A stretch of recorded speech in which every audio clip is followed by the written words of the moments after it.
Welcome back, listeners, to another episode of Built by Us. I'm your host, Jamie Arroyo, CEO of Assets. Today, we have the pleasure of speaking with the dynamic duo behind the Silantra Asian Street Kitchen, Cindy and Sam Guo. Their journey from college dreamers to successful entrepreneurs is nothing short of inspiring. Cindy and Sam recognized an opportunity in the market, blending Chinese cuisine with health-conscious dining, and seized the opportunity to bring their vision to life. In our conversation, we dive into their entrepreneur journey, exploring how their upbringing as children of entrepreneurs influenced their path and the valuable lessons they've learned along the way. Moreover, we discussed how they navigate the challenges of balancing business with family life, serving both as parents and role models in our community. Let's jump into our conversation with Cindy and Sam on this episode of Built by Us.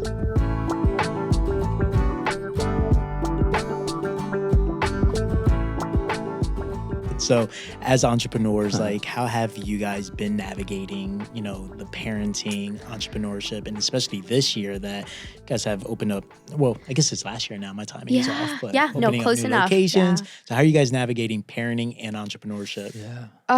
So it's definitely hard. Every day we actually don't, it's not set what store we're going to go to. It's the stores that we are needed at the most. Mm-hmm. So recently it's been as hard as Sam having to travel 45 minutes to York every day and then coming back at 10 p.m. So that means I have to set my schedule to get off at a certain time so that I can pick up the kids. And they're at different schools. Xander started kindergarten. So that's a whole different thing. He takes a school bus. So it's it's a lot to navigate. And then if I happen to close, then I make sure that Sam is off that day. And then, so it's a lot of knowing that we would be in it by ourselves for a little bit, whether it's at the store working or at home with the kids. But we understand those challenges, and that's how we have to do it. And, and I don't think that, we're perfect parents. I wish, because do those exist? Yeah. And you never know with social media nowadays. I'm like, oh my gosh. You see some parents who, have, full-time, stay at home, parents or work from home. So you do recognize that there are certain things that you have to sacrifice as a parent. Yeah. But you just have to remind yourself that the reason you're working so hard is so that they can have a better future than what we had. And I think that's the most important part as busy entrepreneurial parents like us. We just have to recognize that there are faults, but we just we're just doing the thing that is necessary to give them a good future. Yeah. And there are certain expectations that our expectations are going to be different from everyone else's expectations. And sometimes we do have to take a step back and be like, well, what are our expectations as parents and business owners? Where should we sacrifice? Which part should we sacrifice?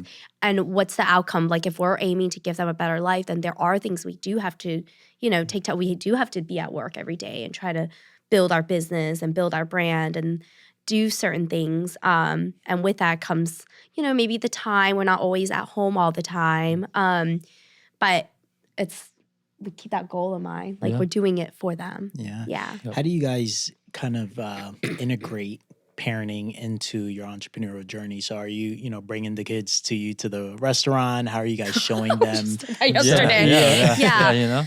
So I feel like when we had just one location, it was much easier. Yep. We didn't have Xander at the time. We didn't have Charlotte and Xander. But for example, yesterday it was like that. It was, I worked for the first half of the day. Sam did the pickup. And then I was like, oh my gosh, I have a meeting at the school, at Xander's school. So it was, Sam stayed with Charlotte at the restaurant while I took Xander with me to school. And then I came back and I picked Charlotte up and we just had dinner there.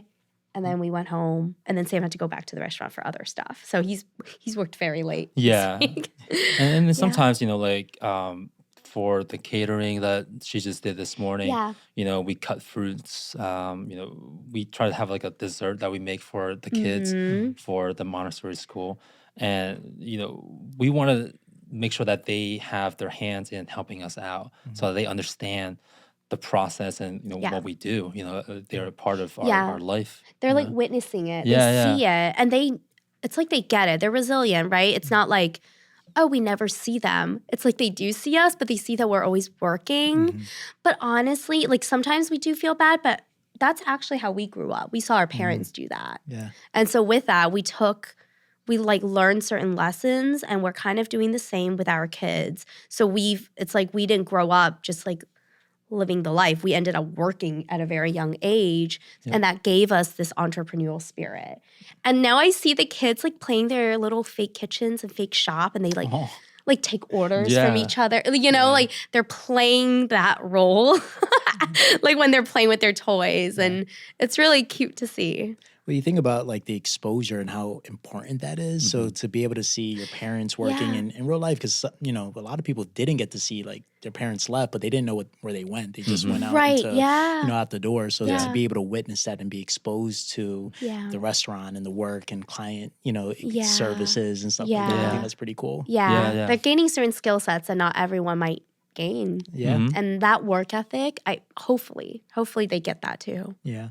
So you talked a little bit about experiencing your parents working. So tell me a little bit about both of yours entrepreneurial or your superhero origin story and how you guys got started. Yeah. So both Cindy and I, we both have very similar backgrounds as far as our upbringing. My parents, they immigrated from, my dad actually immigrated from China first, and then 8 years afterwards, he brought us over. And then we grew up in the restaurant, my dad opened the restaurant in Lancaster. So we moved everybody here. And then we started out in a 3-bedroom apartment with 8 other people living in there. And then they just worked every day, 12-hour days, 7 days a week. And then, when I got old enough, I think this is probably when I was in 2nd or 3rd grade, when I finally had a decent enough English, I would go in and I would help with taking orders, doing things at the restaurant. And then, and then I would nap there, as a kid. And that's the way that I learned the entrepreneurial journey. And that's kind of where I got my hard working ethic from. And then I worked on it until I graduated high school. And then when I got out of college, I knew I wanted to start something of my own. I just didn't know that it was going to be a restaurant, because that was kind of like, that was their hope. Yeah, I'm gonna do something new. And honestly, their hope was that I don't open a restaurant. Yeah, that's because like the immigrant story, right? Like they worked so hard to give us a better life and for us to go to college, get into corporate. Yeah. And we did that. We did that, yep. And we're like, let's like open a restaurant. Yeah. Yeah. Totally opposite of what they wanted us to do. So I'll let Cindy tell her story. So very similar. My parents came, they were in one of the earlier generation Chinese immigrants. My dad came very, very early. He was like a teenager, honestly. It was like, he was one of the like early on like Chinese immigrants that came to America. They met in New York. My parents met in New York, and then they started building Chinese takeout restaurants. It was one of the earlier ones. So they built it in New Jersey. Then they built more in Delaware. So they built a bunch of Chinese takeout restaurants. And then when more waves of Chinese immigrants came to the States, my parents and their friends who were already here building their Chinese restaurants decided to come together and start a wholesale company to become food distributors for all the new Chinese restaurants that will start opening. So they became like the Chinese, like Cisco or the Chinese US Foods. They became the suppliers for all the new Chinese restaurants that were opening. Because new waves of immigrants come, they learn how to open a restaurant. That's what they're good at. They learn the skill sets, and they start opening restaurants everywhere. My parents moved to Atlanta, Georgia, so that's where we grew up, to run their company. And then they also have restaurants in Georgia. So I would say like even in elementary school, like I was young, I would like step on a stool so I could reach the countertop, like the register, and I would be like, I want to like work here. So I did. I like worked like, throughout middle school, high school, I worked at buffets. Like they opened Chinese buffets. And then I went off to college. That's where I met Sam. We went to Penn State. Yeah. And then we were both like, we're not doing this. Like, we're not going to go back to that. But we both knew that we wanted to open a business of some kind. And then Sam, I would credit Sam to this day. Like, he saw Chipotle and Panda Express, and he was like, why isn't there like a healthy version of Asian version of Chipotle? Yeah. Maybe like that's such a good idea. But honestly, we were like, get our degrees, go into corporate. You know, that's what we're supposed to do. That's what we need to do for our parents.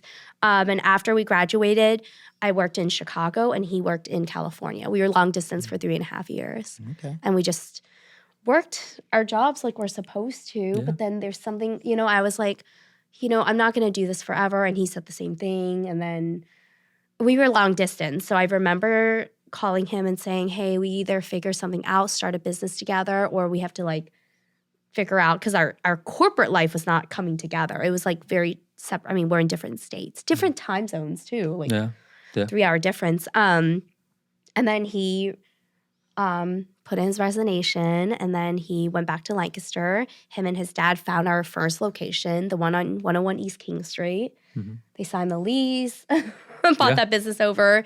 And then when it became more real, I resigned from my job in Chicago and I came over. And that was my first time in Lancaster. I was like, what is this?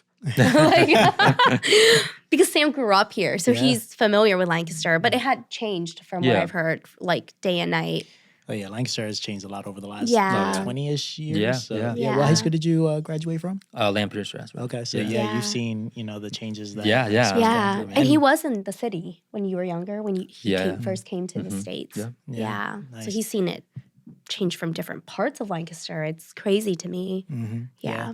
So why do you think your parents, you mentioned that your parents kind of, their dream for you was to go into corporate, go to college, go to corporate. Yeah. Why do you think they were pushing you more in that direction and not in the entrepreneurship side? It's just so much, the life is so much easier, right? You show up to work, work a 9 to 5, you get home, you do whatever you want, right? There's no additional responsibilities, and then you get paid really well. It's just I think that's because they went through it, which means they work the 24-hour, 7 days a week life, and they're like, if you're gonna go into your own business, this is what you're gonna do. We don't want you to do that. We want you to get a good degree. They worked hard so they could put us through college, get a good degree, go to corporate, work your 9 to 5. Also, you get benefits, like you don't have to pay for your own health insurance. It's just like these are the perks of they worked their way to come to America. Then in America, they worked their whole lives. I mean, they're still working, they haven't stopped. And so I think that in their mind, they're like, why would we want our kids to do the same thing? And we are, honestly, we are working 24/7, but I think our model has changed from their model. It's not a Chinese restaurant with 100 different items on the menu. We simplified it, and so that our life can be easier to manage so many locations. Yeah. I always kind of wondered that, because I think as parents, you do want to pass on some of these, characteristics that you think made you successful. Yeah. But you also kind of want them to go a different path, or maybe sometimes a easier path. Yeah. Because, I think the work ethic that they instilled in us definitely helped us excel in our corporate lives. When we started, I think we were blazing through the ladder, it was kind of like, we just worked hard. Yeah, we worked hard, and we were getting really, really entrenched into the company that we were working for. Yeah. And had we stayed 2-3 more years longer, I felt like we would have been so pivotal in that company that we would not have been able to start our business because they would have depended on us so much. Yeah. So it really, there was like a crossroads between okay, do we continue this or do we go do our own thing? And both lives would have been so different, I think, whichever path. It's kind of one of those which path do you take? And And no matter what, because of the hard work ethic that our parents instilled in us, like I think we would have been okay. It's just our lives would have been a little different either way, you know? But regardless, we would have worked hard in both paths. Yeah. Yeah, I love her decision. So yeah, I can see it. Like I think about my parents, and it was a similar situation where when I graduated, you know, it was like go to college, first generation college grad, and get into banking, and you know, I have an office, and I'm wearing a suit and tie. And to my parents, they're like, "Our son made it," and I'm like, "No, you know, there has to be something else, right?" And there's this curiosity that starts to bubble up. Of like, what else is out there? Yeah, right? see, that is so relatable. That's exactly, and I think it's our parents. You know, that's what they envision, like coming to America, putting our kids through school, and then one day they'll get that suit and tie job, the 9 to 5, and then they'll have like a good life. Like that's what they see as the American dream, and like that's what they want for us. But then, you know, I mean, we all know that's not like, you know, that's not like the dream job. And that's not, it is an American dream. It really is. But like, there's also so many aspects to what an American dream is nowadays. You know, we're just pursuing other avenues of that American dream. I mean, to this day, my parents are just like, wait, you're quitting your job to go work at a nonprofit. And you're just like, what is this kid doing? You know? And so as a cautionary tale, how are you kind of relaying that to your children? So you kind of understand what it's like, and now they're seeing you. Like, how are you coaching them through their journey? And, I think, you know, when my parents, when I was graduating high school and going to college, I think their goal was for me to be in like a medical field, like, you know, a doctor or an engineer or something that's like really like, you know, with a high paying job and all that stuff. And I did get my engineering degree, but, you know, nice. That is what his degree is actually. He's very smart. I followed their you know, their dream of me. I just didn't like the lifestyle when I was in that job. So you know, living through that, I've come to, you know, and combining with my entrepreneurial experience with, you know, my friends who are also entrepreneurs, different types of businesses, I've become a lot more open to what, you know, our kids want to pursue in their life. And, you know, I think, you know, we were just talking about this yesterday. Our son wants to be a barber. I'm like, that's cool, you know, like that's awesome. You know, because we know, you know, lots of barbers that has made it in life. And you know, and they if make a you're lot of gonna do money. that, I'll make sure you're the good ones, one of the best barbers in town that has one of the best barbering, you know, facilities, right? So like I'll do what I can to make sure that, you know, whatever you choose, you know, there's a path to success. I just want to help him. We want to give him the resources. So that's, I feel like our job as parents is to, we're working hard so that we can provide him with the resources so that if he chooses to do something like that or like a trade, you know, maybe not going to corporate, that's fine. We'll make sure that you do it successfully because we'll be there for you and we'll provide you the resources so that you can get there. Yeah. I think that's something I had to let go as when, you know, my son, he's going to be 3 next month. And, you know, I'm a very achiever mindset type of person. Yeah, but, you are, you know, and I think with parents, you have to be careful you don't try to dictate what their outcome or what their life is going to be. So I think very early on, I remember having the conversation with my wife, just like, you know, letting go of any expectation of what, just like, as long as he's like a good person and curious, like that's all you can hope for. And, you know, absolutely. don't be a jerk. Like, Don't be a jerk. Don't be a jerk. Like, that's honestly, it, you know, and you're a winner. Yeah, you know, and it's hard. I completely understand that because I feel like we just want them to be successful. So in our like lifetime, we know, you know, we see who's successful. We know what kind of career paths are successful. So it's hard to say like, no, you have to be this, you have to be that, and just be like okay with. Or with the idea of success. Right, exactly. Exactly. Even the American dream, like that's an idea. Yes. Like, how many people do you know are actually happy living that quote unquote American dream? Yeah. So I think the American dream is the opportunity to shape what you want your dream Absolutely, to be. yes. Because people don't have that opportunity elsewhere. So that is American dream. And then what you do with it and the different paths you take and what you make of it, you know, it's the opportunity to be able to shape your future. Yep. And that's all we can do for our kids too. You know, just be there and then provide the resources so that they can, you know, if he wants to be a barber, that's fine. You know, like we know Champ, you know, and like he has his own barbering school. He's very successful and like we consider him a dear friend and he's always supported our business. So I'm like, you know what? I see like, and we know successful barbers. What a great career path actually. Yeah. You know, like I'll give you a store and like you can run it. You know, it's like such a like, yeah. That's awesome. Yeah. So were there other mentors that kind of helped guide you along your path, or was it really your parents that helped you guys? Yeah, I think mainly our parents.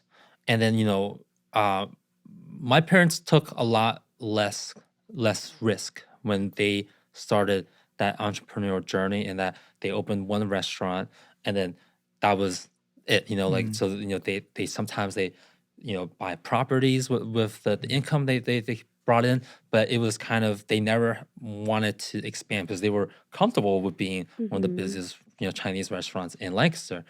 And, you know, so I learned a lot of that from them, just working hard and then customer service, and then, you know, people will come back and things like that, being relatable to your customers. And then a lot of ways, her parents as well, because her parents are the opposite. They took all the risks, you know, right? And to do all these different things, starting different businesses, and then we're very successful with that. And I took, you know, a lot of motivation from both our parents to you know, grow our business. I would definitely credit our parents for just everything we've done so far, instilling that work ethic and the perseverance, because sometimes we're like, oh yeah, we're juggling 3 stores and we want to grow more. But my parents have juggled way more than that. Just they juggle the whole company and then a bunch of restaurants at the same time. And they've done that the whole lives ever since they came to America. And then a few years ago, they actually went public, like their company went IPO. Wow, so awesome. they went to New York, rang the bell at NASDAQ. So I did feel like they did reach that American dream. Like they worked so hard and they built a company with a bunch of other immigrant families together, you know, and then something big like that becomes like a thing in America, right? You become public. Like, you know, you only see like giant American corporations do that. And here's like a company built by immigrants doing that. It's amazing. So it's like been the biggest inspiration. It's the reason why we want to grow, because we see the risks that they took and we see the sacrifices, and they've worked hard. We didn't see them a lot, but we're always still there in a way when I was growing up. And so it's inspired us to like being in Lancaster and becoming a staple of Lancaster. I love how his parents like persevered through that, because Lancaster's not like other cities, you know, especially for like different cuisines.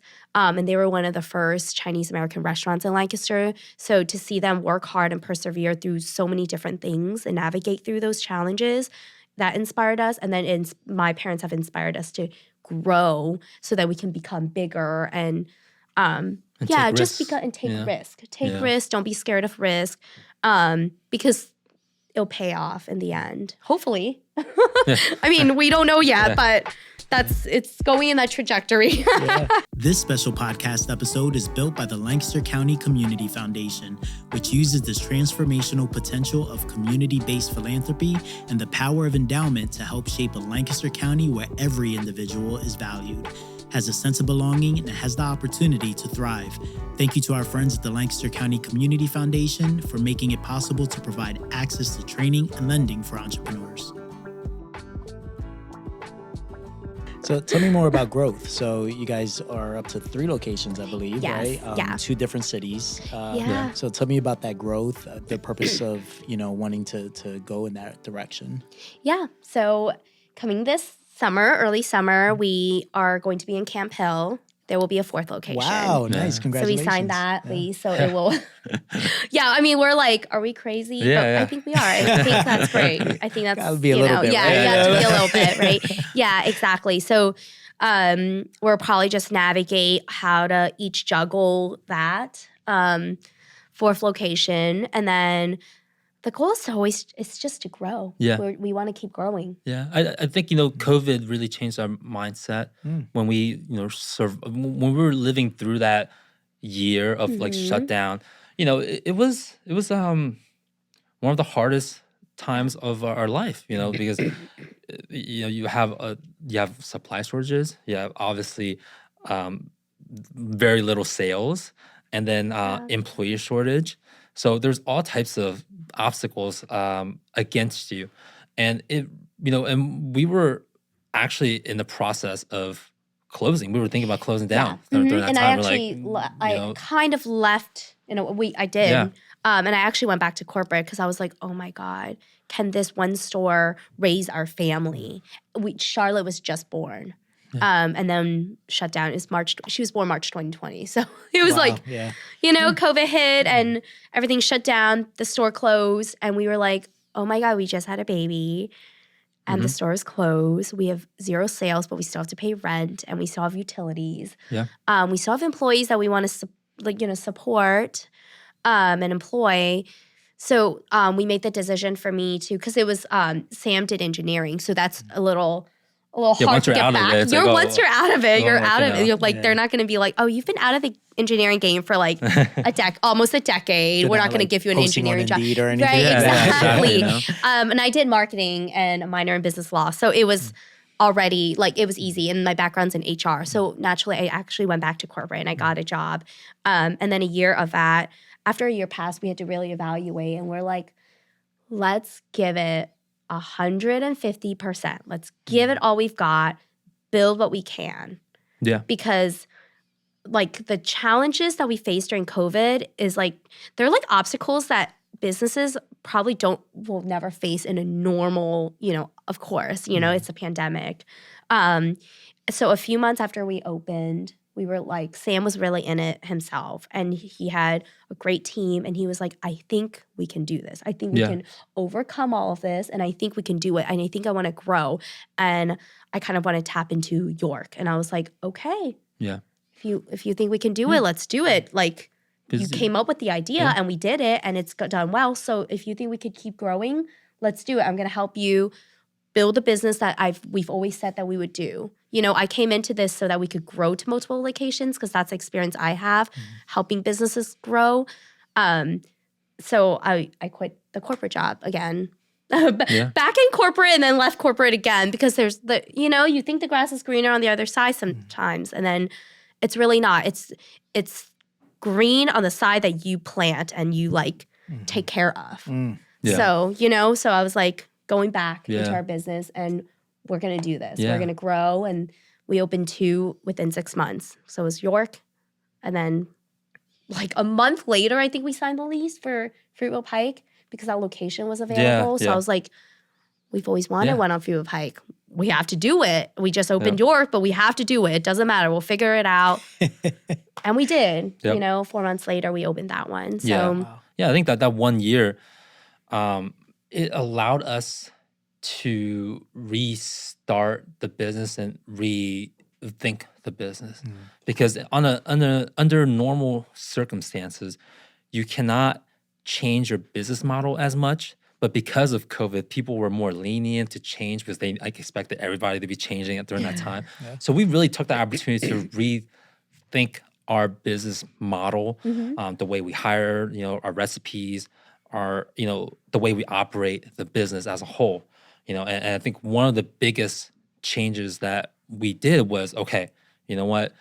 One of our, biggest obstacles was how do we find good hires and keep them there? And so we thought, okay, you know what? Everybody wanted this $15 an hour thing. So let's do that. I think we're one of the first businesses in Lancaster to say, we're going to start everybody out at 15. And that minimum first wage wave is still $7.25, right, in Pennsylvania? Something like that, Yeah. So now, right now, everybody starts at 15, and then after tip, they all make at least 17. Yeah, we do cash 18. and credit card tips. Yeah. So it's starting 17 to 18. Yeah, coming out of COVID, that first wave of hires, 50% of them are still with us right now, and then a lot of them are in managerial roles now. Mm-hmm. And they have been a huge pivotal part of our growth Yeah, now. definitely. Yeah. They're without them, we wouldn't be able to expand like we are doing Yeah. now.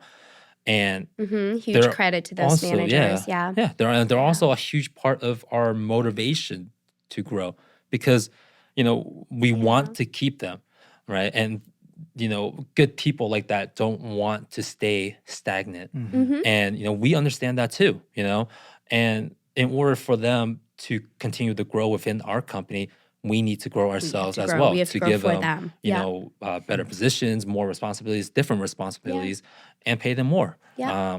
So that's been a huge part of our business coming out of COVID was just rebranding ourselves Yeah. internally to Yeah. set ourselves up Yeah. for growth. Yeah. And like focus on the growth and expansion part because that if we grow, everyone grows. Yeah. Yeah. Yeah. That's a great way to put it. So you mean to tell me if you pay people well, you're more likely to keep them and they actually are invested in growing the business. Yeah, well, treat them well too. Yeah, definitely treat them well. Treat them well, I feel yeah. like, they are so integral, and we really try to do our best to let them know that too, Yeah. how important they are to us. Yep. Yeah, Yeah. and just communicating with them. And we have a really an amazing team. Like our managers are incredible.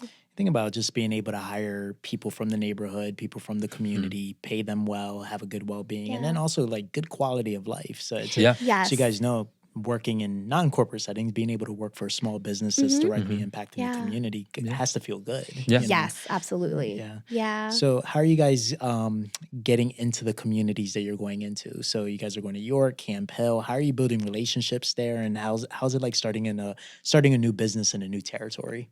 Yeah, I think one of the it's kind of like how we started in Lancaster. We're still very hands on in the day to day operations of every store. I work at the York store at least 2 3 days out of the week, Yeah. and it's getting to know your customers by first name basis, talking to them, knowing their orders, knowing their life, where they work at, things like that. Being part of the community as if you are part of that, right? And as we grow, I'm not sure if we can, but I will certainly like to continue to do Have that, that, yeah. with every store. And so that's kind of been our motto is that, being as if the business is an entity of its own and you kind of are one with your customers, right? Yeah. And I would also say with Lancaster, when we first opened, we partner with a lot of nonprofits. We recognize what's going on with the community. We try to be aware of that and being there for like the nonprofits, donations, being there. And we do a lot of fundraisers. So with York, we've done something similar as well. And then with Fruitville Pike, we do a lot of local school fundraisers for the local Manheim Township schools as well. So we're going to continue that in the new territory. So that's building relationships with our customers, just getting to know them, building that loyalty, and then building a relationship with organizations in the community, whether it's nonprofits or companies working together, and then always continuing to build a relationship with your employees too, because what you show them is what they'll give back to the community as well, whether that's customers coming in or, giving them the role one day to approach nonprofits or other organizations to like partner with and collaborate with. And Tell me a little bit more about the community impact that you guys have. So you guys are very involved in the community. I know there's some groups that you guys are a part of that help start. So tell me about some of the impact that you guys have been very intentional about creating in the community. Yeah, so I would say when we first started, one of the biggest things was anything to do with like hunger, just students feeding the hungry. I'm very passionate about like fighting racism and empowering women. So I'm on the board of the YWCA because that mission is exactly that. But when we started, every month we would give donations or supply food, and everything is intentional about because we would do our research. Like I always did my research about where the funds were going to, because I wanted to directly have a positive impact and make sure it's going to the right places, to the right people. So who we partner with, it's, we were careful about doing things like that because it has to actually make a difference. It has to be, otherwise it would just kind of be falling on the corporate side of things, and, you don't know where that goes. So it's very important that the people running the organizations are relationships we build on as well. Yeah. So we have that trust with them. And then we're also big on just She's the also Asian, the president of Lancaster AAPI. Lancaster API. So that's so the a first big president, thing. Great group of folks. I would say. Yeah.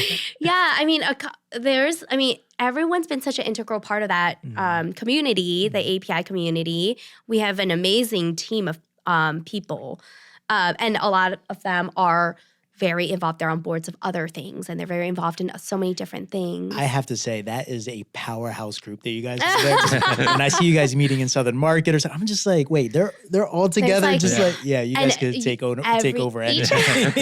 It's like each person that's a part of that is like a part of, and not just like being a part of stuff, like they're actively on like other things. Like they're the doers. They're the doers. Yeah. We got a bunch of doers in one group to make things happen. That's powerful. That is powerful. And it's like so cool how we came together, because I think like maybe our upbringing, maybe we all have immigrant families, or maybe just the way we were raised, we all became doers, and then we're like, let's do this, and we did it. Like in less than 2 years, over 300 members. It's like, and making things happen for the city as well, and having the right partnerships with people as well. We have people that are involved in so many different other groups, other people who are like on boards. We have a lot of local business owners. That's a powerful piece too, because local business owners want what's best for the local community as well. So having them in it, everyone's just got like their hand in it. It's like, I have to say I'm like so lucky and so blessed that like this is a team that came together a few years ago to say, hey, let's do this and let's create this. And we're like, okay, let's do it. Yeah. And it's also stems from like our personal desire to see, our culture to be a part of the Lancaster community, because there's, she's from Atlanta, and there's such a huge Asian culture there. Very diverse. So diverse. Yeah. And, there's just so many different desserts, restaurants, grocery stores that's so convenient. You go down the street, it's like going to Giant, right? But it's like all Asian.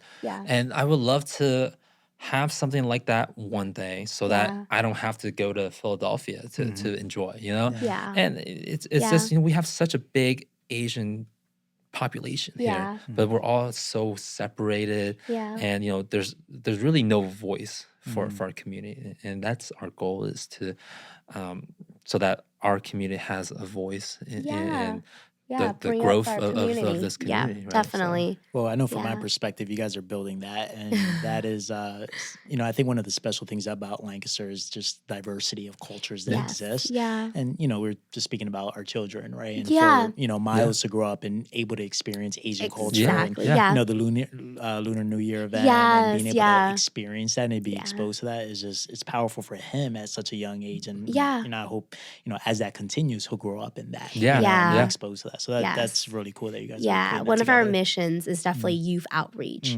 so that the future generations, or even generations that kind of really missed out on it, sees it now and recognize that we're going to be here for them. And, Sam grew up with a very, I feel like there weren't a lot of Asians in his school. Not that I feel, I actually know. So when I first came to Lancaster, I felt like that was missing for me as well. So, the group that we all came together, the founding members of the group, we all grew up feeling like that. Like, being in Lancaster, this is missing. So if it's missing, let's build it. Yeah. Let's make it happen. And I love that because too many Yeah. people, I think, leave to bigger cities because they're missing that. And Yeah. one of the things that, Yeah. I'm encouraged by is that we have a lot of folks in our generation that are like, no, we're not leaving. We're going to build Yes, it right here. So exactly. that's exciting. Yes, absolutely. Yeah. This episode is built by the Reimagining Our Community Giving Circle. The ROC Giving Circle is a way for the community to support BIPOC-owned small businesses through collective philanthropy. The Giving Circle is managed by the ROC cohort, and its purpose is to facilitate funding to initiatives that support BIPOC-owned small businesses. To learn more, visit roclancaster.org. Yeah. So what are some things that, if you could speak to, your 16, 17-year-old self, what's some advice that you would go back in time and, the DeLorean and let them know? Yeah, you go first. Oh, man, I didn't think about that. I think just be who you are.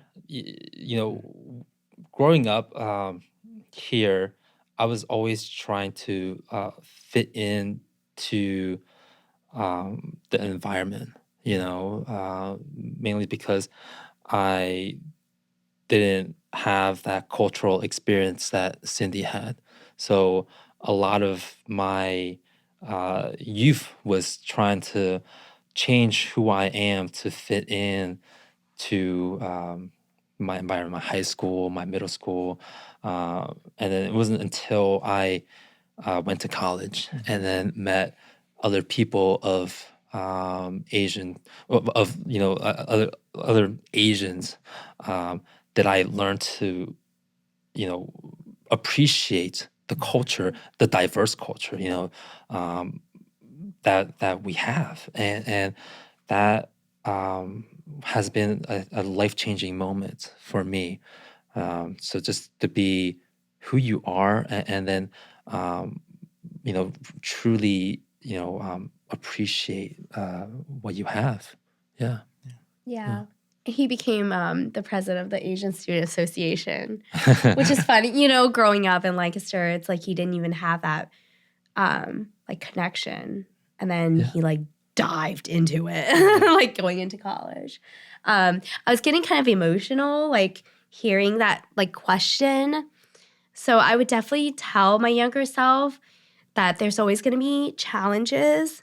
Sometimes you might not see the light at the end of the tunnel because of the path that we chose. It involves very, very hard work, nonstop. We chose to be entrepreneurs, not just settle for just one store, but to keep growing and then to also raise a family. I would say everything will have its rewards, keep it going. And that life is not going to be easy. If it was easy, everyone would do it, everyone, but it's not meant for everyone, but it's meant for us. It's meant for, because we're, we have the grit, we have the work ethic, it's meant for us. So I would tell her to just keep going and to be brave about it, because there's a lot of challenges that we could easily just be let's give up. We're fine. Let's just give up. Let's stop what we're doing. Let's not continue to grow.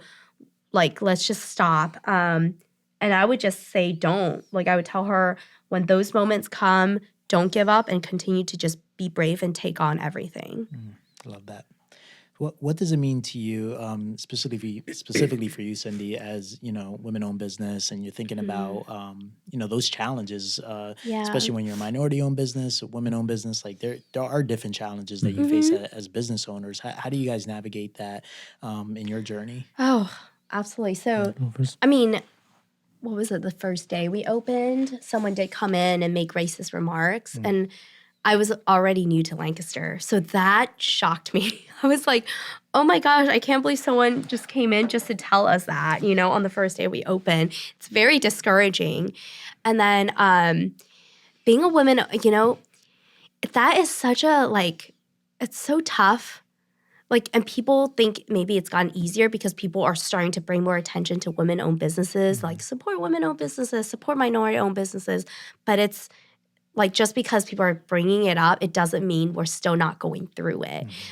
So sometimes people still come in and they might not want to even talk to me. They ask for Sam. And I'm like, we're both decision makers in this, you know, like we consult with each other on everything. If anything, like we always like double check everything, even with me, you know? So it's that's hard. It's like, it's hard to kind of put into words because you think that things have gotten better because people talk about, you know, supporting us.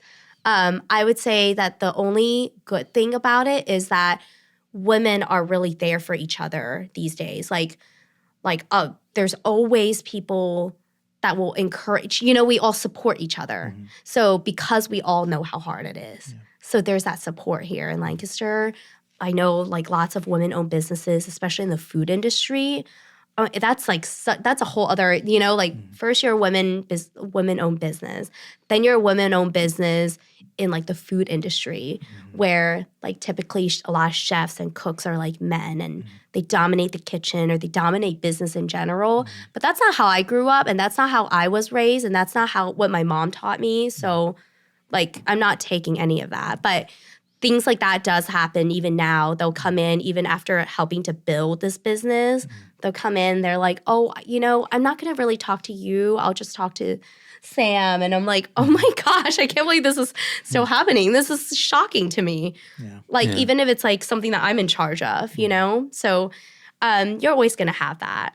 And you know what? It's fine. It's fine. I like brush it off and I don't care because I'm going to keep doing what I'm doing. And I also think, you know, back to the minority business, because I think there is, you know, a misconception that, you know, a lot of people believe that, okay, this is an Asian-owned business, so then your stuff is cheaper. You know, like people are less likely to pay for our food at a price that we should be charging because they come in thinking that, oh, okay, you know, this should be cheaper than this other American-owned place, right? So that's been hard for us, you know, when we first opened, you know, like it's like we have all these quality food, the things that we do to make it taste the way it is.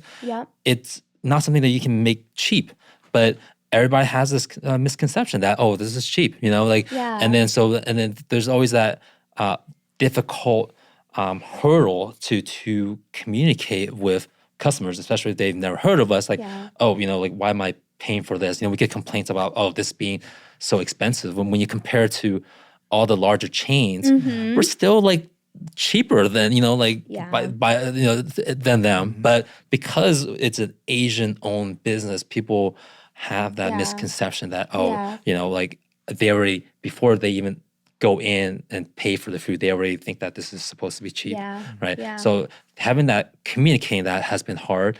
And then two, you know, even, you know, getting new customers. Whenever we open a new market, you know, when we went to York, when we first opened in Lancaster, it was hard to get new customers because they don't, you know, because, you know, it's like, oh, this is a minority-owned business. Like it's people, even like they don't open. think about it. It's not like, oh, in their Yeah. heads, like, oh, I'm not going to visit them. It's just they're less likely to visit your store because you're not like an American chain or you know, like like brand name chain. Yeah. They're so skeptical. Yeah, they're skeptical, you know, things like that. So you almost have to work extra hard compared to your counterparts just to make yourself stand out and grow, you know. It's a huge challenge. Yeah. It's been like a hurdle since day one. And then when we thought we got over that hurdle and then we opened in York, it was like that hurdle again. Yeah, it was a repeat of because it's like Route 30 is like all like big chain, fast food chains, you know? And then when we came, it's still challenging to this day. It's still different for people. And they're like, do you think the culture is shifting a little bit? Like I feel it's, at least in Lancaster City, and maybe this is just my bias, I feel I almost like avoid the chains now. I'm like, I'm like, no, I need the original. I need a small business. I want something that's different. Do you think that culture started to shift a little bit? Definitely. Yeah. That's what we love about Lancaster because it's just like people really do go out and support small, locally owned businesses. And then people are more open-minded now about different kinds of cuisine. And that we appreciate that because I feel like there is a push for that, especially in Lancaster City, definitely. Every time we see a new business open up, we get so excited. Like a different cuisine type of business. You know, we get so excited. We always try them. We always eat in those places. So there is a shift compared to what we experienced day one when we opened. That was 2015 to now. Yeah, there's definitely growth in that. Well, a lot of kudos to you guys. I think you guys have helped shape the restaurant scene in Lancaster. Oh, So thank I think, you. When you think about, years ago that when you guys first started and some of the other restaurants that started to pop in and just this desire for, just changing your perception of what is Asian food, right? Yeah. And just showing a different version of what that could be based on compared to what we grew up. So I think you guys started to, shift that culture and set the standard for high quality service and experience and good quality food. So I'm biased because I'm there pretty regularly. Thank you so much, Amy. So that means a you lot guys. from you. No, for sure.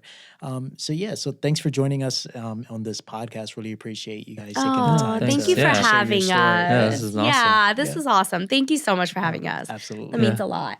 Cool. And there you have it. What a journey we went on today. I trust you've discovered ample inspiration in Cindy and Sam's story. I want to extend my gratitude to our guests, Cindy and Sam, for graciously sharing their entrepreneurial odyssey with us. Their commitment to our community and the culinary landscape is remarkable. If you're as captivated as I am, do make sure to visit Cindy and Sam at one of their Silantra locations. Remember, the Built by Us community thrives on mutual support. Please subscribe, rate, and leave us a review. Your feedback is invaluable. Stay tuned for our upcoming episode where we'll dive into yet another captivating journey of creation, perseverance, and triumph. Until then, continue forging ahead, nurturing your dreams, and pushing the boundaries of possibility. This is the Built by Us podcast, brought to you by Assets. Visit us at assetspa.org to learn more about the products and services we provide. And you can follow us on Facebook, LinkedIn, Instagram, and YouTube.